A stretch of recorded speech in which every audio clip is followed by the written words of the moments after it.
नमस्कार, आप देख रहे हैं सुदर्शन न्यूज। मैं हूं आपके साथ शिवम दत्त मेहता। स्वागत है आपका आपके फेवरेट अंतर्राष्ट्रीय कार्यक्रम में यानी वर्ल्ड वॉच। वर्ल्ड वॉर में अंतर्राष्ट्रीय जगत की हर बड़ी खबर से आपको अवगत कराते हैं। और आज कौन से मुद्दे हैं, कुछ ही पलों में आपके टेलीविजन स्क्रीन पर वो मुद्दे भी आ गए। पहला मुद्दा, आईडीएफ का गाजा में फिर दावा और धावा बोल दिया। देखिए, इजराइल के हमले में हमास का पीएम अब्दुल्ला ढेर। इजराइल की गाजा को चेतावनी है कि गाजा में खुलेंगे नरक के द्वार। दूसरा मुद्दा यानी टॉपिक 2, ट्रंप ने जेलेंस्की से बातचीत कर उनके पावर प्लांट पर कंट्रोल अमेरिका को देने का सुझाव दे डाला है। साथ ही पुतिन से बातचीत कर रूस को और यूक्रेन में जो है सहमति करवाई है, जिसके कारण 175 कैदियों की अदला बदली होगी और 30 दिन तक रूसी यूक्रेनी ऊर्जा ठिकानों पर हमला नहीं करेंगे। फिर तीसरा मुद्दा, 2028 चुनाव से पहले तुर्की में सियासी भूचाल आ चुका है। बता दें कि मेयर इकराम इमामोग्लू की गिरफ्तारी के बाद तुर्की में हिंसा भड़क चुकी है, जिसके चलते बाजार में भारी गिरावट देखी जा रही है। तुर्की करेंसी लीरा रिकॉर्ड निचले स्तर पर लुढ़क गई है। फिर चौथा मुद्दा, दुनिया का सबसे अमीर व्यक्ति इलॉन मस्क है। उसके अनुसार उन्हें जान से मारने की धमकियां मिल रही हैं। डीओजीई में हुई छटनी से नाराज लॉबी मस्क और टेस्ला पर हमलावर हैं और मस्क के भ्रष्टाचार रोकने को लेकर उन्हें जान से मारने की धमकियां मिल रही हैं। सबसे पहले रुक करते हैं एक ब्रेकिंग न्यूज का। पहली बड़ी खबर आपके टेलीविजन स्क्रीन पर कुछ ही पलों में, जहां बात होगी तहव्वुर राणा की। तहव्वुर राणा ने फिर दायर की है प्रत्यर्पण रोक की अपील कि भारत का उसका प्रत्यर्पण ना हो जाए, भारत ना आना पड़े। तहव्वुर राणा ने अमेरिकी सुप्रीम कोर्ट में अपील की। यहां पर मुंबई के 26/11 हमले का दोषी है तहव्वुर राणा। 4 अप्रैल 2025 को राणा की याचिका पर सुनवाई और जान को खतरा और खराब सेहत का हवाला दे दिया है। ट्रंप ने फरवरी में भारत प्रत्यर्पण को दी थी हरी झंडी। 26/11 हमले में डेविड हेडली का करीबी सहयोगी है तहव्वुर राणा। बड़ी खबर इस वक्त की, फिर से अपील कर दी है कि भाई मुझे मत भेजो भारत, डर लगता है इसको भारत आने से। इसको पता है इसने जो क्राइम किया है सजा मिलेगी।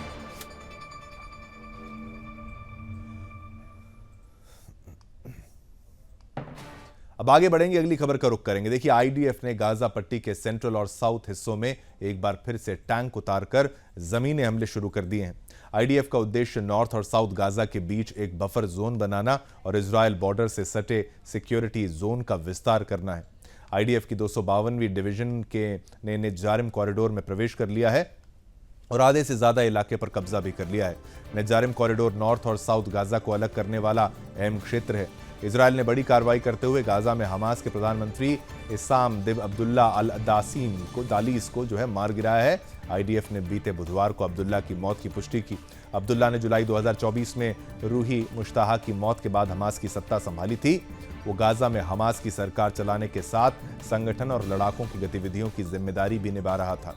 पिछले 24 घंटे में इजराइल ने हवाई हमलों में हमास के 3 बड़े आतंकियों को मार गिराया है। इनमें हमास के कमांडर और पॉलिटिकल लीडर महमूद मारजूक अहमद, अबू वतफा, बहजात हसन मोहम्मद अबू सुल्तान और अहमद ओमार अब्दुल्ला अल हाता शामिल हैं। इजराइल के रक्षा मंत्री इजराइल काट्स ने हमास को कड़ी चेतावनी देते हुए कहा कि अगर बंधकों को रिहा नहीं किया गया तो गाजा में नरक के द्वार खोल दिए जाएंगे। उन्होंने बीते मंगलवार को कहा कि इजराइल हर हाल में हमास को पूरी तरह खत्म कर देगा। गाजा में युद्ध दोबारा शुरू करने और इजराइल की खुफिया एजेंसी शिन बेट के चीफ रोनान बार को हटाने के फैसले के विरोध में बीते बुधवार की रात जो है यरूशलेम में हजारों लोग सड़कों पर उतर आए। प्रदर्शनकारियों ने अटॉर्नी जनरल गली बहराव मियारा को पद से हटाने के फैसले का भी विरोध किया। पुलिस और प्रदर्शनकारियों के बीच झड़पें हुई और भीड़ को तितर-बितर करने के लिए वाटर कैनन का इस्तेमाल किया गया। सड़कें जाम करने के आरोप में पुलिस ने 12 लोगों को गिरफ्तार कर लिया। अटॉर्नी जनरल मियारा ने शिन बेट चीफ रोनन बार को हटाने के फैसले को अवैध करार दिया था। इसके बाद नेतन्याहू ने मियारा को भी हटाने का फैसला किया है। नेतन्याहू पर आरोप है कि वो रोनन बार को इसलिए हटाना चाहते हैं ताकि हमास और कतर के साथ उनके सहयोगियों की गुप्त डील की जांच को रोका जा सके। एक मीडिया रिपोर्ट के अनुसार इजराइल की खुफिया एजेंसी मोसाद के पूर्व चीफ यानी तामीर पार्दो ने नेतन्याहू को देश की सुरक्षा के लिए बड़ा खतरा बताया है। चलिए अब ग्राफिक्स के माध्यम से एक नजर डाल लेते हैं कि सीजफायर फेज किस तरफ है, कहां तरफ है। देखिए, सीजफायर का पहला फेज के बारे में बताएं। 19 जनवरी से 1 मार्च तक गाजा में पूरी तरह से युद्ध विराम रहा। 1 मार्च को खत्म हुआ पहला फेज, ये आपको बता दें। फिर आगे बढ़ेंगे। हमास ने 33 इजरायली बंधकों को रिहा किया है और साथ ही साथ इसके बाद इजरायली बंधकों में 8 शव भी जो हैं वो मिले थे। बदले में इजराइल ने 2000 फिलिस्तीनी कैदी जो हैं वो रिहा किए हैं। ये तो पहला फेज था। पहले फेज के बारे में आपको हमने अच्छे समझाया। अब सीज फायर का दूसरा फेज जानिए।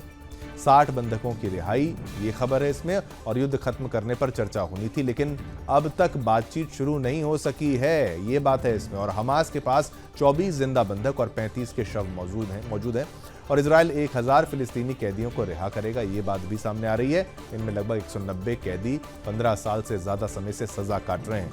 अब आगे बढ़ेंगे, सीज फायर का तीसरा फेज यानी थर्ड फेज के बारे में बता दें। डील के आखिरी फेज में गाजा को दोबारा बसाया जाएगा।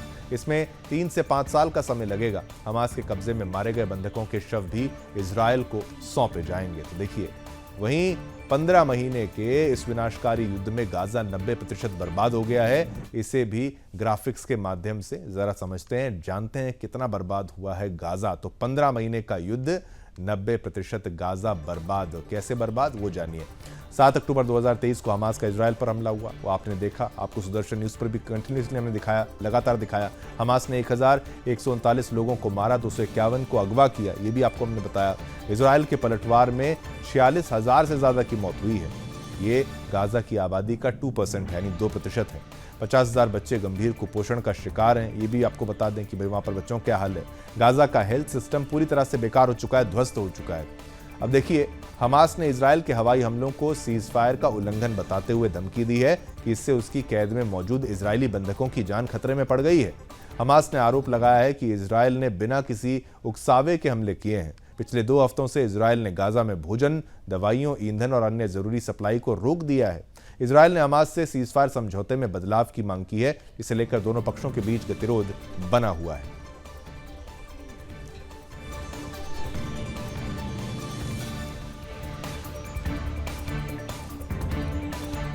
अमेरिकी राष्ट्रपति डोनाल्ड ट्रंप ने बीते बुधवार को यूक्रेनी राष्ट्रपति वोलोदिमीर ज़ेलेंस्की से 1 घंटे तक बातचीत की। इस दौरान ट्रंप ने यूक्रेन के पावर प्लांट्स की सुरक्षा को लेकर चिंता जताई और ज़ेलेंस्की से उनका कंट्रोल अमेरिका को सौंपने का सुझाव दे डाला।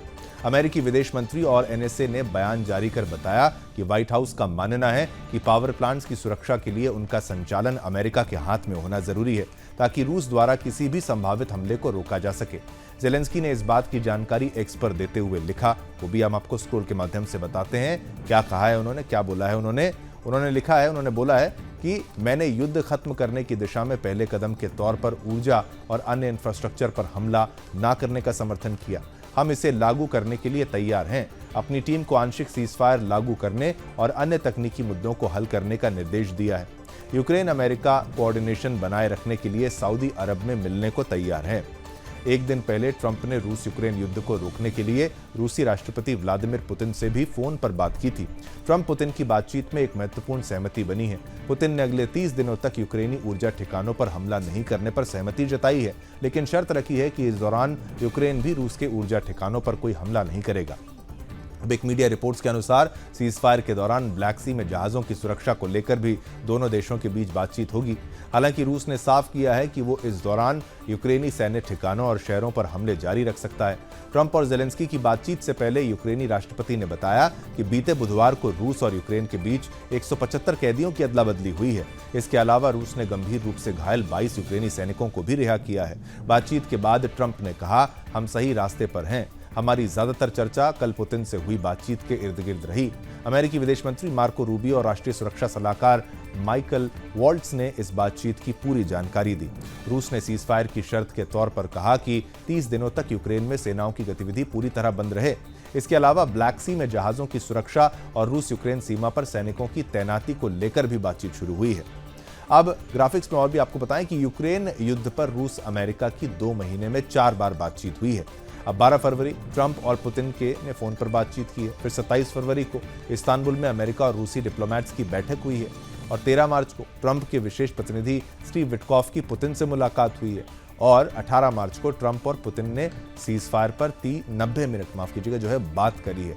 अब रूस की 4 प्रमुख मांगें क्या है वो भी अगले ग्राफिक्स में हम आपको बताते हैं। 4 प्रमुख मांगें ये देखिए उनकी मांगों में है कि अमेरिका और यूरोप यूक्रेन की हथियार सप्लाई रोकें, कि भाई हथियार सप्लाई को रोक दें, और फिर युद्ध के दौरान जो है कब्जाई भूमि पर रूस का ही कंट्रोल रहेगा। अब नाटो यानी नेटो देश वादा करें कि वो यूक्रेन को मेंबरशिप नहीं देंगे और यूक्रेन न्यूट्रल पोजीशन में रहेगा, ये बात भी सामने आई है। अब और क्या है वो आपको बताएं कि फरवरी 2025 तक रूस यूक्रेन का एक दूसरे की जमीन पर कब्जा, ये भी आपको बता दें।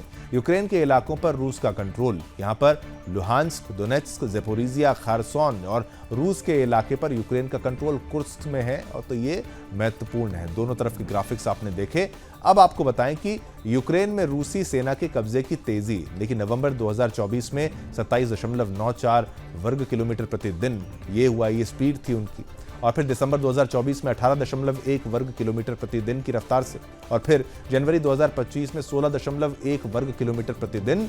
और रूसी सेना को यूक्रेन के बाकी 80% भाग पर कब्जा करने में 83 साल लगेंगे अगर ये स्पीड रही। तो देखिए, ये खबर भी विस्तार से आपको हमने समझाई, जहां पर कब्जा करना और कितने लंबे तक ये युद्ध चला, उसके ग्राफिक्स की डिटेलिंग आपके सामने हमने रखी, विस्तार से आपको पूरी मुद्दे को अच्छे से समझाया है।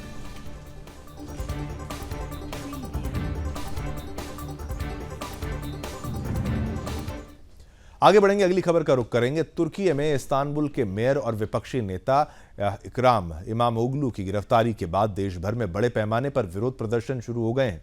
प्रदर्शनकारी सड़कों यानी यूनिवर्सिटी परिसरों और मेट्रो स्टेशनों पर इकट्ठा होकर सरकार विरोधी नारे लगा रहे हैं। प्रदर्शन के दौरान प्रदर्शनकारियों और पुलिस के बीच झड़पें भी हुई। हालात को देखते हुए सरकार ने इस्तांबुल में 4 दिन के लिए सार्वजनिक समारोह पर प्रतिबंध लगा दिया है।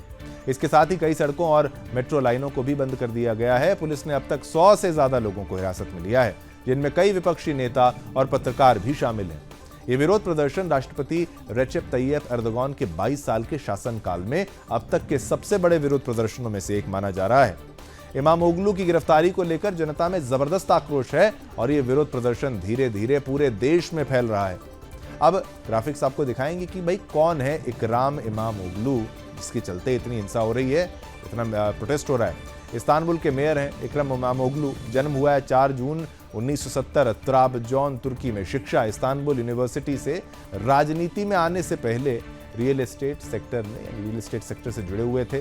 2014 की अगर बात करें तो बेलिकडुजु जिले के मेयर ये बने हैं। और आपको बताएं 2019 में इस्तांबुल के मेयर बने। फिर 2024 की अगर बात की जाए तो दोबारा इस्तांबुल के मेयर बने हैं। अब तुर्की में चल रहे राजनीतिक उथल पुथल और विरोध प्रदर्शनों के कारण वहां की करेंसी लीरा भी जो है बीते बुधवार को $1 के मुकाबले 42 के रिकॉर्ड निचले स्तर पर पहुंच गई है। हालांकि बाद में लीरा ने दिन के अधिकांश नुकसान की भरपाई कर ली और 2.6% की गिरावट के साथ 37.665 प्रति डॉलर पर बंद हुई है। इस गिरावट से तुर्की के बॉन्ड और स्टॉक मार्केट में भी भारी गिरावट दर्ज की गई। बेंचमार्क स्टॉक इंडेक्स करीब 9% गिर गया, जो 4 वर्षों में सबसे बड़ी गिरावट मानी जा रही है। इमामोग्लू को भ्रष्टाचार और पीकेके की मदद जैसे गंभीर आरोपों में 19 मार्च को हिरासत में लिया गया था। तुर्की सरकार का कहना है कि यह कार्रवाई कानूनी प्रक्रिया के तहत की गई है, जबकि विपक्ष इसे तानाशाही और राजनीतिक बदले की कार्रवाई जो है वो आपको बता रहा है। और प्रदर्शनकारियों की भीड़ लगातार बढ़ती जा रही है और देश भर में हालात तनावपूर्ण बने हुए हैं। इमामोग्लू की गिरफ्तारी के बाद पूरे देश में बड़े पैमाने पर विरोध प्रदर्शन हो रहे हैं। मुख्य विपक्षी दल रिपब्लिकन पीपल्स पार्टी के नेता ऑजगर ओजेल ने इमामोग्लू की हिरासत को तख्तापलट की कोशिश करार दे दिया है और विपक्षी दलों से एकजुट होने की अपील की है। ओजेल ने कहा, तुर्की एक तख्तापलट से गुजर रहा है, विपक्ष इस तानाशाही के खिलाफ एकजुट होकर लड़ेगा। उन्होंने ये भी कहा कि 23 मार्च को सीएचपी इमामोग्लू को पार्टी का नेता चुनने वाले हैं। बता दें कि इमामोग्लू सीएचपी के लोकप्रिय और प्रभावशाली नेता माने जाते हैं। वो 2028 के राष्ट्रपति चुनाव के लिए संभावित उम्मीदवार थे। कुछ ही दिनों में पार्टी उन्हें राष्ट्रपति चुनाव के लिए आधिकारिक उम्मीदवार घोषित करने वाली थी। उनकी गिरफ्तारी को आलोचकों ने विपक्ष के चुनावी भविष्य को नुकसान पहुंचाने की साजिश बताया है। अब इमामोग्लू पर 2 बड़े आरोप ग्राफिक्स के माध्यम से आपको बताएं, जिन पर जांच जारी है। देखिए, नगर पालिका के टेंडरों में भ्रष्टाचार, पत्रकारों और कारोबारियों समेत 100 लोगों पर आरोप हैं कि वे नगर पालिका के जारी टेंडरों में आपराधिक गतिविधियों में शामिल थे। अब आतंकवादी गुट पीकेके की मदद, ये एक आरोप है। इमामोग्लू और उनके 6 सहयोगियों पर कुर्दिस्तान वर्कर्स पार्टी की मदद का आरोप है। तुर्की इस संगठन को आतंकवादी संगठन मानता है। अब राष्ट्रपति रेसेप तैयप एर्दोगन, जो पिछले 22 सालों से तुर्की की सत्ता पर काबिज हैं, वो 2023 के निकाय चुनावों में सबसे बुरी हार का सामना उनको करना पड़ा। दुनिया के सबसे अमीर व्यक्ति और अमेरिकी राष्ट्रपति डोनाल्ड ट्रंप के करीबी इलॉन मस्क ने बड़ा दावा किया है कि ट्रंप प्रशासन में उनकी भूमिका और डीओजीई में की गई गंभीर छटनी के कारण उनकी जान पर खतरा बना गया है। बता दें कि डीओजीई, जिसे राष्ट्रपति ट्रंप ने सरकारी खर्चों में कटौती और नौकरशाही को कम करने के लिए बनाया है, इस विभाग के मुखिया खुद इलॉन मस्क हैं। मस्क ने एक इंटरव्यू में कहा कि सरकारी कामकाज में जो लोग भ्रष्टाचार कर रहे थे, उनकी गतिविधियों को रोकने के बाद उन्हें जान से मारने की धमकियां मिलने लगी हैं। मस्क ने कहा कि वे मुझे मारना चाहते हैं क्योंकि मैं उनकी धोखाधड़ी से कमाए जा रहे पैसे को रोक रहा हूं। वे टेस्ला को भी नुकसान पहुंचाना चाहते हैं क्योंकि हम सरकार में हो रही बर्बादी और भ्रष्टाचार को रोक रहे हैं। बुरे लोग बुरा काम करेंगे। मस्क के नेतृत्व में डीओजीई ने सरकारी कर्मचारियों की संख्या को कम करने और टैक्स पेयर्स के पैसे की बर्बादी को रोकने का काम किया। इस वजह से कई भ्रष्ट अधिकारियों और एजेंसियों को भारी नुकसान हुआ है। मस्क ने कहा कि जब उन्होंने गलत तरीके से पैसा कमाने वालों की गतिविधियां रोकी तो वे लोग उनसे नाराज हो गए और अब उन्हें और टेस्ला को नुकसान पहुंचाने की साजिश रच रहे हैं। एक जज ने इलॉन मस्क और डीओजी को यूएस एड को बंद करने से रोक दिया है। जज का कहना है कि ऐसा करना अमेरिका की संविधान का उल्लंघन हो सकता है। कोर्ट ने ट्रंप प्रशासन को निर्देश दिया है कि यूएस एड के सभी कर्मचारियों को ईमेल और कंप्यूटर का एक्सेस वापस दिया जाए। हालांकि कोर्ट ने उन कर्मचारियों को वापस नौकरी पर रखने का आदेश नहीं दिया जिन्हें पहले निकाला गया था। कोर्ट ने डीओजीई को इस एजेंसी में और अधिक कटौती करने से भी रोक दिया है। आगे मस्क ने कहा कि उनकी कंपनी टेस्ला को भी नुकसान पहुंचाने की कोशिश की जा रही है। मस्क ने कहा कि हमने सरकारी पैसे की बर्बादी और भ्रष्टाचार को रोका, इसलिए वे मुझसे और टेस्ला से बदला लेना चाहते हैं। लेकिन क्या बदला ले पाएंगे? जान को अगर खतरा है तो कम से कम अब ये बात सामने आई, सुरक्षा को बढ़ाया जाना चाहिए और सेफ्टी होनी चाहिए। लेकिन विरोध बहुत ज्यादा है इलॉन मस्क का।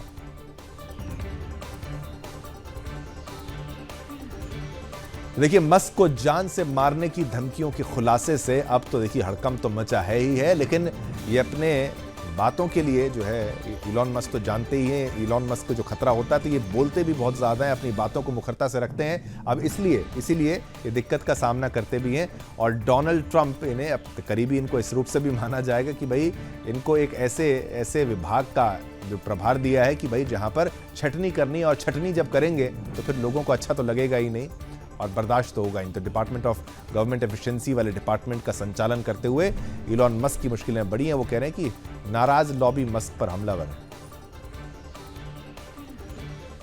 चलिए, इसी के साथ वर्ल्ड वॉच वर्ल्ड वॉर में इतना ही। आगे दीजिए, कल फिर आएंगे, नए मुद्दे आपके लिए लेकर आएंगे। तब तक के लिए मेरी तरफ से, मेरी टीम की तरफ से आप सभी को जय हिंद, जय भारत, जय हिंदुस्तान।